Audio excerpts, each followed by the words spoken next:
Jy het in 'n geestelike huis groot geword, jou pa was professor in teologie, maar jy het op 11-jarige leeftyd jou eerste eiendomstransaksie gedoen. Hoe het dit gewerk? Theo, dis eintlik 'n interessante storie. Ons het, ek weet nie of jy daai tyd kan onthou, in die tyddele toe net uitgekom. Ek was staat 4 gewees. Ek kan onthou ek het na hierdie lyste gekyk en dan was daar verskillende weke, medium, hoog, lae weke. En daar was 'n toevallige week in Oktober maand kan ek onthou wat die Transvaalse skole vakansie gehad het, maar die res van die land nie. En ek het toe gesien dat daai week is verkeerd geprys. Hulle het hom as 'n lae week geprys terwyl al die ander vakansieweke is hoog geprys. En ek koop toe ek dink ek het 2 van daai weke gekoop. Ek het net 'n deposito betaal. En toe binne 'n maand na dit kom daar toe 'n omsendbrief wat sê hulle het dit verkeerd geprys en die prys verdubbel nou en toe het ek dit weer verkoop en dis hoe ek my eerste geld gemaak. Maar hoe het dit gewerk as die persoon by jou huis aangekom en gesê het, maar hy wil nou kom praat oor tyddeel, dat dit jy is? Kyk, in daai tyd het die ouens altyd na jou huis gekom om goed te verkoop. Ek kan nog onthou dan as ek die deur oopmaak dan vra die ouens gewoonlik, weet as jou pa hier so ons sien uit 'n afspraak dan kom my pa my hoek en dan sê ek nee, praat maar met daai ou, dis hy en dan die verbasing op hulle gesig, maar so rukkie raak 'n ou maar dan gewoond. Jy het rekeningkunde gaan studeer, jy het gekwalifiseer as 'n ouditeur en toe op 27-jarige leeftyd besluit jy dat jy gaan in eiendom betrokke raak met een van jou kliënte. Hoe het dit gewerk? Ja, Fransjo van Niekerk was by Infotech op daai stadium. Hy was 'n groot kliënt van Deloitte geweest, maar hy het ook altyd in eiendom belang gestel. En ek kan onthou op die audits het ons altyd oor eiendomme gepraat. En so in my 3de jaar van articles het daar geleentheid opgekom in Brooklyn, hier in Pretoria, waar daar grond beskikbaar geraak het, stadsraadgrond en 'n paar huise. En ek het besef is baie goeie grond en ek het toe vir hom gevra of hy nie sal bereid wees om borg te teken dat ons die eiendom koop nie. En hy het dit gedoen. Ons het nog so 1 of 2 eiendomstransaksies al nagedoen en toe het ons bymekaar gekom en gesê kom ons begin Atterbury.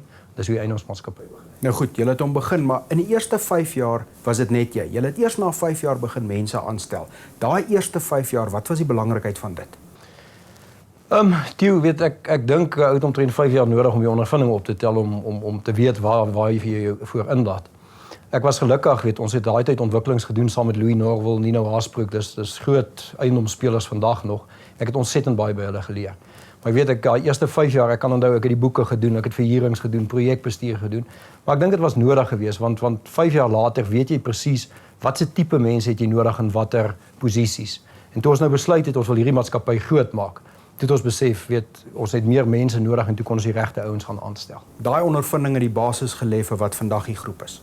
Ja, weet ek dink nie ek ken bitter min mense wat inspring en 'n ding dadelik reg doen. Weet ek kan nie vertel hoeveel foute ons in daai 5 jaar gemaak het nie.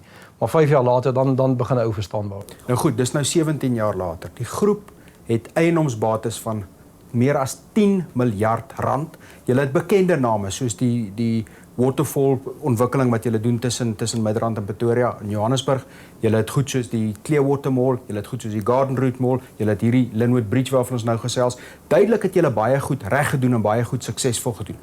As jy terugkyk na die kernelemente, een van die elemente gaan oor aandelehouding en die feit dat jy daaraan glo dat personeel aandelehouding moet hê in die maatskappy, maar nie noodwendig moet koop of moet verdien nie, maar moet hê in die maatskappy.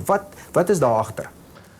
Ja, Theo, ek dink daar's 3 goed wat ek dink ons anders doen as meeste ander maatskappye en ek moet dan om eerlik te wees, 'n eiendomsmaatskappy het nie 2000 werknemers nie. So wat op ons van toepassing is nie noodwendig van toepassing op ander groot maatskappye nie, maar ek dink wat ons anders doen, die eerste ding is soos jy reg sê, ons gee die aandele in die begin. Weet ek het uit ondervinding geleer as 'n ou moet werk vir sy aandele, dan dink hy die res van sy lewe die maatskappy skuld hom iets. Hy het nou 5 jaar gewerk en hy het sy aandele gekry, maar nou dink hy, weet hy's nou geregtig op seker goed. As jy dit vir die ou in die begin gee, is hy so dankbaar dat vir die res van sy tyd by die maatskappy, sy eerstens loyaal, maar hy dink hy skuld die maatskappy iets. So hy loop die hele tyd die ekstra myl. So ek dink dis een ding wat ons anders doen. Ek dink 'n tweede ding wat ons anders doen is en ek onthou nou nog ons oude dae. As niks wat my so geïrriteer het, is dan sit die oude klerke tot 10:00, 11:00 in die aand en werk en hulle verdien omtrent niks en dan kry jy een of ander vernoot wat 4:00 die middag huis toe gaan en gaan golf speel, maar hy maak al die geld. En ons het by Atterbury 'n ding ingebring waar ons gesê het ons reset elke 5 jaar. Dan wat ons elke 5 jaar doen is ons koop al die ouens se aandele terug, so die ouens kry geld, dan kyk ons wie is die rolspelers op daai oomblik. So die ou wat dan hard werk, hy kry nou weer die meeste aandele.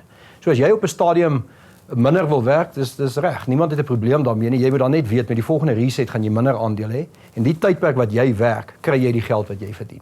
Dis die tweede ding en dan die laaste ding, kwalifikasie tel nie by ons vreeslik baie nie. Weet ons het hierso ouens wat heeltemal uit hulle veld uit aangewend word. Ons het hier 'n ouetjie wat onderwys geswat het wat nou een van die top projekbestuurders is. Ons het 'n meisie wat LO geswat het wat nou direkteur van die maatskappy is. Ons het 'n klomp CA's hier wat nie eens in die finansiële afdeling werk nie, maar almal het een ding in gemeen. Hulle het ongelooflike common sense en hulle is verskriklik loyaal aan die maatskappy. Dis nie nodig hier om mekaar op te check of so en jy weet, jy kan nie 11 uur die aand instap maar gaan die mense sit en werk, want hulle wil werk. Hulle is eienaars hierso, is vir hulle belangrik dat hierdie maatskappy moet werk.